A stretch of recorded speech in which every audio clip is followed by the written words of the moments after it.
Almost 3 years after his adventure in Margrave, Jack Reacher continues to travel around and help people in need. All of a sudden, he receives a secret message from his friend Frances Neagley, a former member of the 110th Special Investigations Unit, which Reacher led. She informs him that one of their team members, Calvin Franz, has been murdered, and Reacher needs to come to New York. Without hesitation, Jack heads there to investigate the case. During his journey, Reacher recalls all the members of the unit: Carla Dixon, Tony Swan, Stan Lowry, Jorge Sanchez, Manuel Orozco, David O'Donnell, Calvin Franz, and Frances Neagley. When Jack meets Neagley, she shows him the files on Franz's murder. He went missing about a week ago and was then tortured and thrown from a helicopter. Frances tried calling other members of their team but couldn't get through. Jack suggests they go see Franz's widow Angela and his son Mikey. He quickly notices a black car parked nearby and a bald man spying on them. There's also another suspicious man, Trevor Seropian, watching them. Frances and Jack call David O'Donnell and leave a voicemail asking him to call them back. From Angela, they find out that Franz was a private investigator, and before his death, their house was ransacked. She also gives them the keys from his office to search for any other clues. Trevor keeps an eye on them and reports everything to his boss, Shane Langston. Reacher and Neagley visit Franz's office and find it looted. They realize Calvin may have hidden something important in a safe deposit box at the United States Post Office, so they go there and find his flash drive. Reacher decides that he needs a gun, goes to some slums, and robs a drug dealer. Meanwhile, an unknown man arrives at Los Angeles Airport, pursuing his mysterious goals and killing everyone in his way. Jack and Frances return to their motel, find their room ransacked as well, and meet David, who came to help. They gain access to Calvin's flash drive and find some documents and a list of names. They need more manpower for the investigation and decide to track down Swan. David, Frances, and Jack find his house and deduce that Swan is probably dead. Reacher realizes that someone is obsessed with the idea of killing all the special investigators from their team. To warn the others, they try calling Sanchez and Orozco, but they don't answer. Later, Reacher once again spots the black car outside Franz's widow's house and beats up the bald man, who turns out to be New York Police Department cop, Guy Russo. He is also investigating Franz's murder, so in order to evade trouble, Reacher and his team decide to get out of town and head to Atlantic City to look for Sanchez and Orozco. They bump into Carla Dixon, who joins the group. A long time ago, Reacher and Dixon had feelings for each other, but nothing happened between them as it was not appropriate since they worked together. Langston assigns Seropian with the task of going to Atlantic City and killing Jack and his team. The group checks out Sanchez and Orozco's office, and it's a mess. Jack finds a picture of Sanchez and a woman at the Lucky Lounge bar, and they head there to get some clues. At first, the bar's staff doesn't trust Reacher, and they start a fight. The woman from the picture tries to escape but gets caught. As soon as the misunderstanding is cleared, the woman confesses to being Sanchez's girlfriend. She reveals that Franz was working with Sanchez and Orozco, with Swan also involved. The last time she saw them, she overheard Sanchez saying something about $650 and $100K each. Reacher's team decides to stay at the casino where Sanchez and Orozco provided freelance security. The casino director greets them and promises to provide all the help they need. In the evening, Seropian and his goons attack Jack and Carla. Reacher and Dixon quickly kill them and search for hints in their car. Jack uses Seropian's phone and talks to Langston for the first time. When they return to the hotel, Reacher and Dixon end up kissing and having sex. Somewhere in Colorado, the unknown killer, who goes by many different names with the initials AM, acquires a truck with 650 pieces of something in it. The next morning, Reacher finds out that Sanchez and Orozco are already dead. Well, Jack obviously needs more guns for the upcoming fight. Guy Russo finds them and arrests Reacher, who assigns Neagley and Dixon to check out the New Age Technologies company, which is clearly connected to the case. There, someone gives them Seropian's address. Reacher and Russo have to overcome their differences and work together. They deduce that Franz, Sanchez, and Orozco were investigating a case involving a terrorist who goes by different names with the initials AM. They also discovered that this terrorist collaborates with Langston, making their common plans look even more dangerous. Reacher and his team arrive at Seropian's house and ambush a group of henchmen inside. They eliminate all the henchmen, but Reacher notices a car driving away from the location and chases it. He stops the car, but the man inside has a heart attack and dies. Jack realizes that they were set up by the New Age.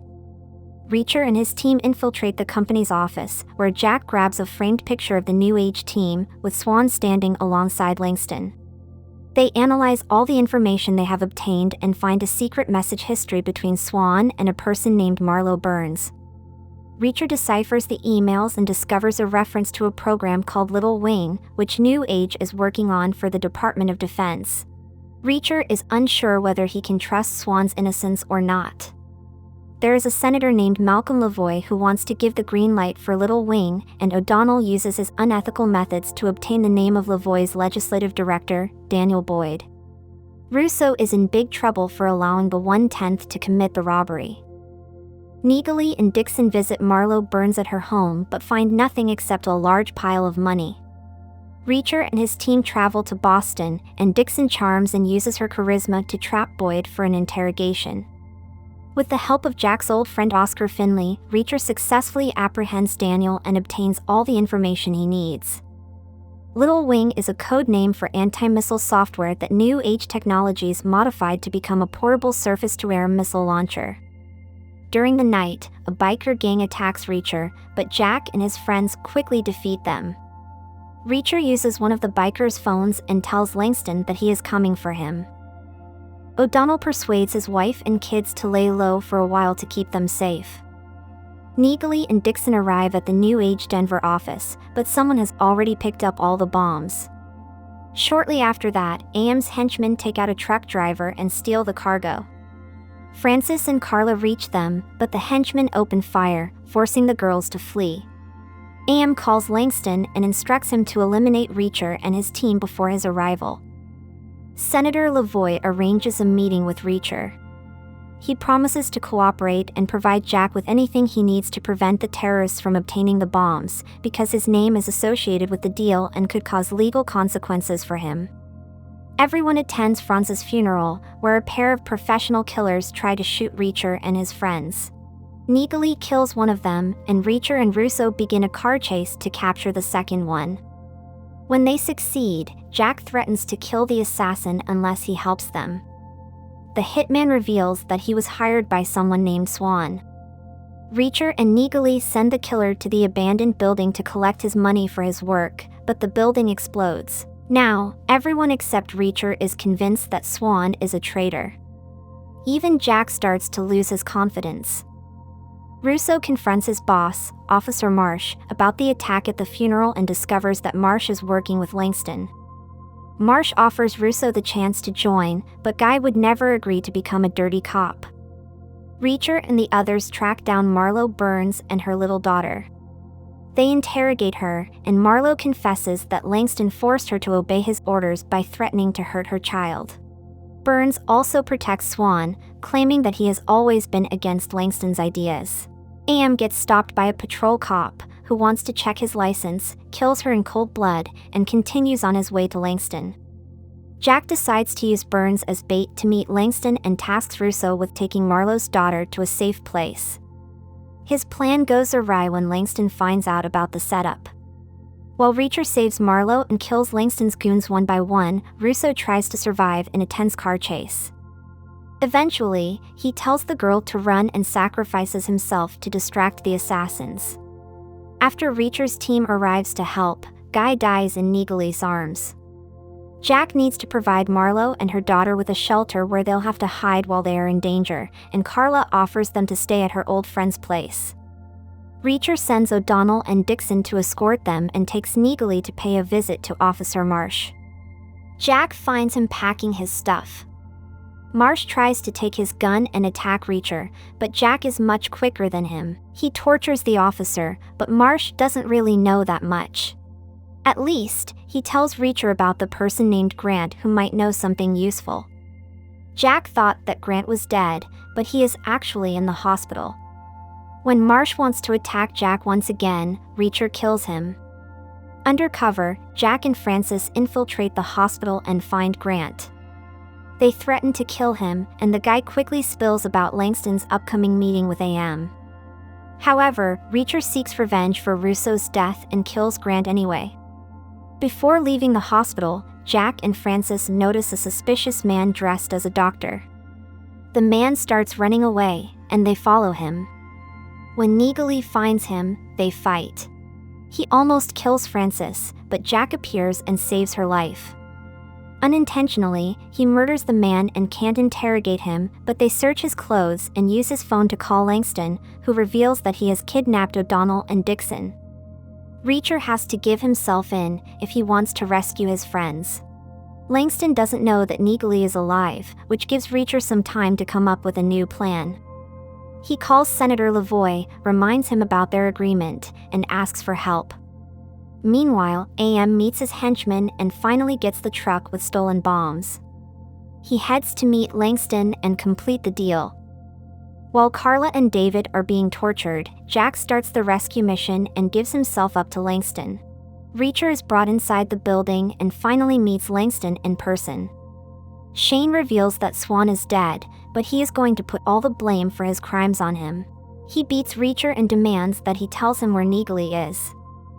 Meanwhile, Neagley kills the building's guards and waits for backup from Lavoie. Francis creates a distraction, and Lavoie's people break into the building, starting gunfire.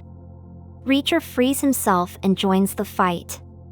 Langston rushes to a helicopter with Carla and David already inside, intending to escape, and meets AM. Of course, Reacher is on his tail. He gets into the helicopter and attacks Shane and his bodyguard.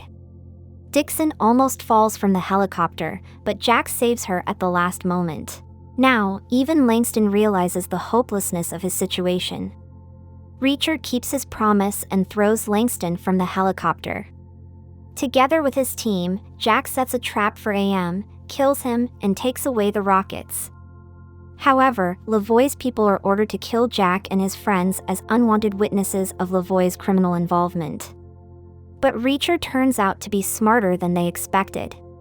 He called the Department of Homeland Security, and their team arrives just in time to stop Lavoie's henchmen.